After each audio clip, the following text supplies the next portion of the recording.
Nigériennes, Nigériens, mes chers concitoyens, c'est la 10e fois que je m'adresse à vous à l'occasion des cérémonies commémorant l'anniversaire de l'accession de notre pays à l'indépendance. L'année prochaine, à la même date et à la même heure, le président que vous aurez élu le 27 décembre ou le 20 février prochain, selon le cas, vous présentera ses vœux à l'occasion du 61e anniversaire de l'accession de notre pays à la souveraineté internationale. En effet, point d'orgue de la mise en œuvre du programme de Renaissance, étape décisive dans le processus de consolidation des institutions démocratiques et républicaines, les élections locales, législatives et l'élection présidentielle premier tour, ainsi que le deuxième tour de l'élection présidentielle, seront organisées respectivement le 13 décembre 2020, le 27 décembre 2020 et le 20 février 2021. Oui, ça sera le point d'orgue. Oui, ça sera une étape décisive. Ça sera ma plus grande réalisation, celle de la promesse la plus emblématique du programme de Renaissance. C'est pourquoi j'accorde une attention particulière à la préparation et au déroulement de ces élections qui, du reste, revêtent un caractère historique, car pour la première fois, en 60 ans d'indépendance, un président démocratiquement élu passera le témoin à un autre président démocratiquement élu. Pour assurer la transparence et la crédibilité du processus électoral, nous avons veillé à la mise en place d'une commission électorale nationale indépendante, CENI, à l'élaboration d'un fichier électoral biométrique et à l'arbitrage du contentieux électoral par une cour constitutionnelle ayant une composition de nature à assurer son indépendance. Je me réjouis de constater l'engouement suscité par l'opération d'enrôlement biométrique des électeurs dans toutes les régions de notre pays, ce qui a permis d'obtenir un nombre d'enrôlés de 7,4 millions d'individus environ, quasiment équivalent à celui des élections de 2016. Ce résultat est le fruit du travail abattu par le comité du fichier biométrique et l'opérateur technique, malgré des conditions de sécurité et de travail parfois très délicates. Pour garantir et renforcer la transparence et la crédibilité des différents scrutins, j'ai demandé à l'OIF, la CEDEAO et l'Union africaine l'audit du fichier biométrique en cours d'élaboration. Cet audit renforcera la confiance des acteurs politiques et renforcera notre processus électoral. Je me réjouis aussi de l'établissement par la CENI d'un chronogramme des élections consensuel parce que conforme aux souhaits de tous les partis politiques. Cela confortera davantage la position de notre pays comme modèle de démocratie, surtout avec la légitimité et la stabilité des institutions qu'elles assurent. Les élections transparentes constituent une des conditions de la poursuite de la transformation économique et sociale du pays. Aussi, le gouvernement est-il instruit pour que la CENI dispose des ressources dont elle a besoin pour l'organisation de l'ensemble des scrutins dans les délais convenus et dans les meilleures conditions de transparence. Je lance un appel aux partis politiques, ceux de la majorité comme ceux de l'opposition, ainsi que les non-affiliés, à privilégier les débats d'idées, les débats programme contre programme. Ça sera leur contribution à la modernisation de la vie politique dans notre pays. Ça sera leur contribution à la promotion des valeurs et à une expression noble des suffrages. Les partis politiques doivent tirer de nos 30 années d'histoire démocratique cette leçon évidente. Le peuple nigérian rejette les archaïsmes politiques, notamment les replis identitaires. Il reste attaché à son unité et préfère voter pour des idées. Un débat sain et programme contre programme sera la meilleure façon de lui témoigner le respect qu'il mérite. C'est le lieu ici de saluer l'accompagnement technique et financier de nos partenaires, pays, amis et organisations internationales dans la mise en œuvre de ce processus électoral historique pour notre pays. Mes chers concitoyens, nous avons besoin d'institutions démocratiques fortes pour transformer à long terme notre pays. Nous en avons besoin dans l'immédiat pour relever le défi sécuritaire. En effet, nous continuons à faire face à plusieurs foyers de menaces. Boko Haram, actif dans le lit du lac Tchad, les organisations terroristes et criminelles à nos frontières avec le Mali et le Burkina Faso, les bandits armés à la frontière entre la région de Maradi et le Nigeria, et les trafiquants de tous bords dans le désert du Sahara, notamment à la frontière libyenne. Le combat qui nous oppose aux organisations terroristes et criminelles prendra du temps. Nous devons continuer à nous y préparer en conséquence. Aussi, continuerons-nous à accroître les effectifs de nos forces de défense et de sécurité pour assurer la sécurité d'un territoire aussi vaste que notre pays. Nous devons, au cours des prochaines années, doubler au minimum ces effectifs. Nous devons continuer à mettre l'accent sur la formation et l'équipement des forces spéciales et à renforcer la troisième dimension.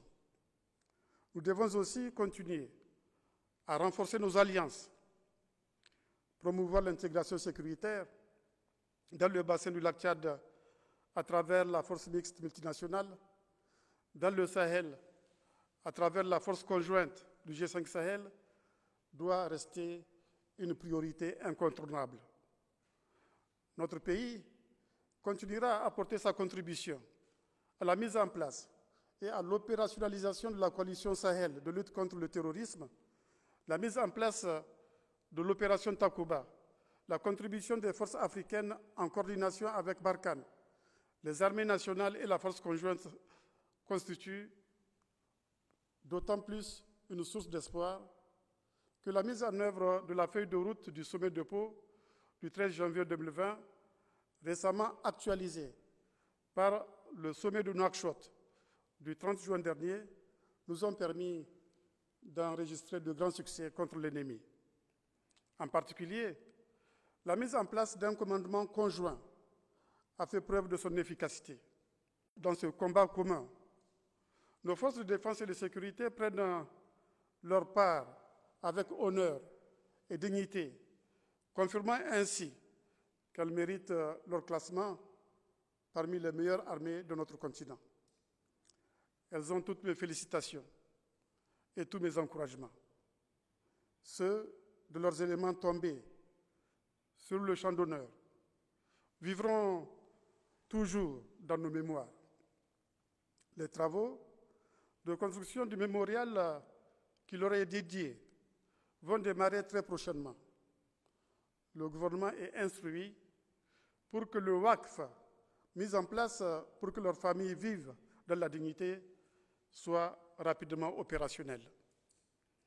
En sa qualité de membre non permanent du Conseil de sécurité des Nations Unies, notre pays poursuit le plaidoyer dans le sens d'une plus grande attention de la communauté internationale sur la situation sécuritaire au Sahel. L'élargissement et le renforcement du mandat de la MINUSMA, la recherche d'un financement pérenne de la force conjointe du G5 Sahel, le financement du programme d'investissement prioritaire du G5 Sahel, le règlement de la crise libyenne. La lutte contre le terrorisme est globale, politique, militaire, économique et idéologique. Ce caractère global est reflété par les 4 piliers définis au sommet de Pau et confirmé par celui de Nouakchott. L'intensification de la lutte contre le terrorisme, le renforcement des capacités militaires des États du G5 Sahel, l'appui de l'État et des administrations dans les zones menacées par les groupes armés terroristes, l'aide au développement sont autant de questions sur lesquelles nous nous concentrons. La mise en œuvre de ces 4 piliers nous permettra non seulement de vaincre militairement le terrorisme, mais aussi d'assurer le développement économique et social des pays du G5 Sahel. Mes chers concitoyens, la présente commémoration de notre indépendance intervient dans un contexte sanitaire et économique particulier. En effet, depuis le mois de décembre 2019, le monde entier est confronté à la pandémie de la COVID-19, dont les conséquences sanitaires, économiques et sociales sont désastreuses. Notre pays n'en est pas épargné avec 1138 cas enregistrés au 1er août 2020, dont 69 décès.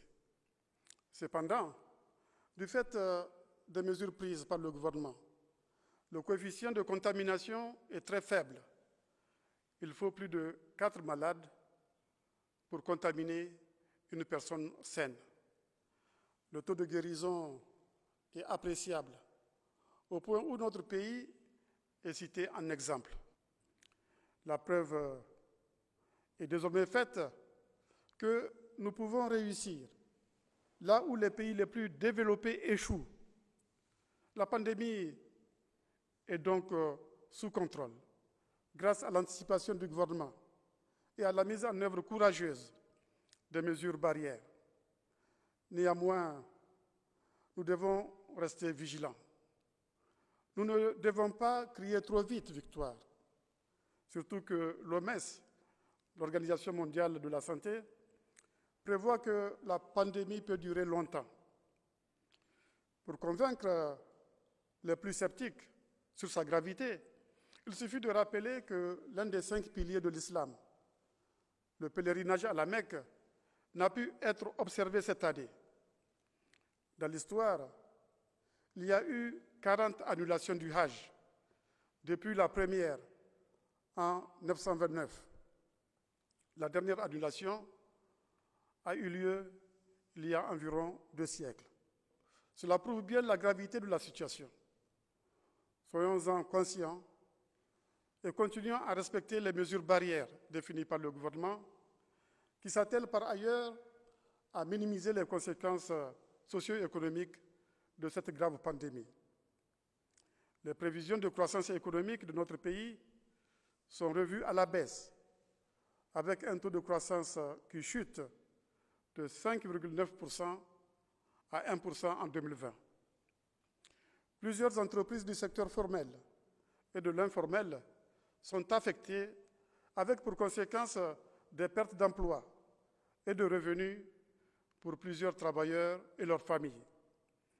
Je félicite le gouvernement pour le succès dans la prévention et la prise en charge de la COVID-19 et ses conséquences. En particulier, il faut se réjouir des dispositions prises pour sauver l'année scolaire et académique 2019-2020. Pour mieux atténuer les impacts économiques et financiers, le gouvernement a conçu un plan de riposte évalué à plus de 1 400 milliards de francs CFA. Il a notamment adopté des mesures fiscales dérogatoires et mis en place auprès des banques de la place un fonds de garantie pour faciliter le financement des entreprises affectées à hauteur de 150 milliards de francs CFA à un taux concessionnel. Au niveau de l'UEMOA, nous avons dû suspendre le pacte de convergence. En effet, il n'est pas judicieux de figer les critères budgétaires face à une crise aussi grave. L'impact de la COVID-19 sur le secteur rural est également au centre des préoccupations du gouvernement, résolument engagé dans la mise en œuvre de l'initiative 3N. Pour atténuer cet impact, comme il est de transition à l'approche de la saison hivernale, le gouvernement a mis en œuvre un plan de soutien renforcé d'un montant de plus de 300 milliards de francs CFA en faveur des populations vulnérables pour leur permettre de mieux aborder la campagne agricole. Les ressources financières mises à disposition ont permis de financer les opérations de vente à prix modéré de céréales, de cash for work, de transfert inconditionnel d'argent en faveur des plus démunis, distribution gratuite de vivres et la vente d'aliments pour bétail à prix modéré. Ce plan de soutien a également pris en compte les besoins de la campagne agricole 2020-2021 des cultures pluviales et irriguées, notamment l'approvisionnement des producteurs en semences, en engrais et en produits phytosanitaires. Des missions ministérielles sont dépêchées dans les différentes régions pour faire le point de l'installation de la campagne hivernale. Il en ressort que malgré l'arrivée tardive des pluies, la plupart des villages agricoles ont sémé. Les perspectives de la campagne agricole sont donc bonnes. Du reste, les experts météorologues annoncent une saison pluviale au-dessus de la normale. Face à la pandémie et à la crise socio-économique qu'elle provoque, permettez-moi de saluer et de remercier les partenaires pour le soutien inestimable qu'ils nous apportent. Notre pays a besoin de leur soutien pour relancer plus rapidement son économie. Ils savent que l'humanité a un destin commun qui nécessite plus de solidarité, cette valeur cardinale de notre société, plus d'égalité, plus de justice et plus de liberté. Ces valeurs doivent être à la base de nos actions pour une meilleure gouvernance politique et économique de notre pays. Mes chers concitoyens, à l'instar de la fête du 18 décembre, celle du 3 août est aussi tournante dans les chefs-lieux de région.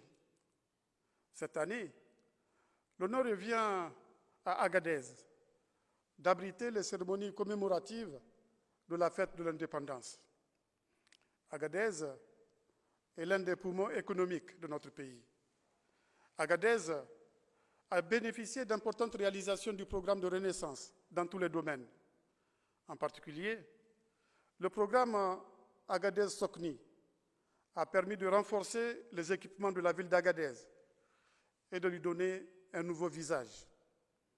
Un vaste programme de réalisation et de réhabilitation des infrastructures routières pour désenclaver la région est en cours.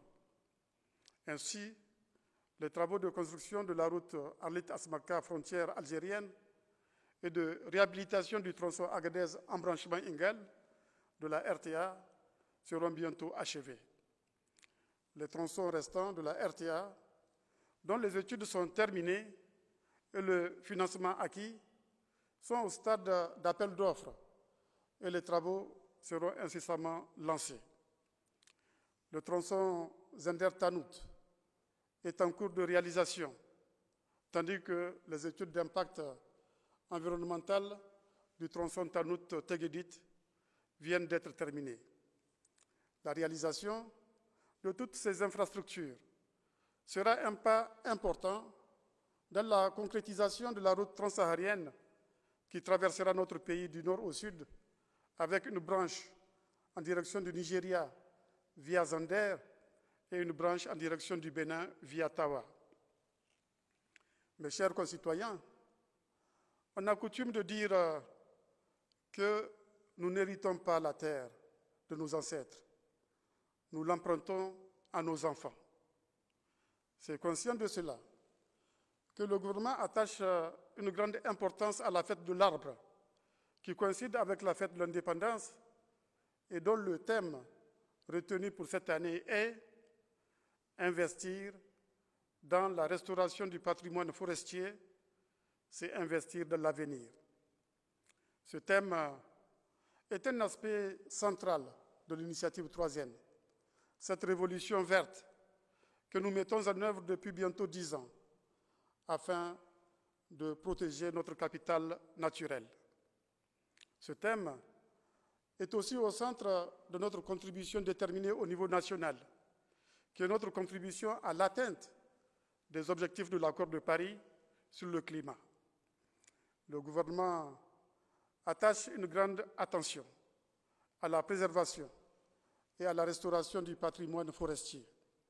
C'est dans cette perspective qu'il cherche à promouvoir des énergies alternatives au bois, qu'il intensifie la plantation des arbres, qu'il mène des travaux de restauration des terres dégradées, notamment à travers la régénération naturelle assistée qui a fait récemment l'objet d'un décret qui en réglemente la pratique. La préservation et le développement du patrimoine forestier exigent des actions hardies en matière de lutte contre le changement climatique et de gestion durable des terres. Cette incitation à planter les arbres et à les entretenir est conforme aux recommandations du prophète, paix et salut sur lui, rapporté dans un hadith qui, en substance, dit que tout homme qui plante un arbre aura une rétribution ici-bas et dans l'au-delà. Continuons donc à planter des arbres et à les entretenir. Continuons à développer des initiatives individuelles et collectives de reboisement, notamment promouvant la régénération naturelle assistée sur l'ensemble du pays pour faire échec aux effets négatifs du changement climatique sur notre présent et notre avenir. Permettez-moi de vous présenter mes meilleurs vœux à l'occasion de la fête de l'Aïd el-Kébir et de vous souhaiter joyeuse fête de l'indépendance. Que Dieu bénisse le Niger et nous gratifie d'un hivernage fécond.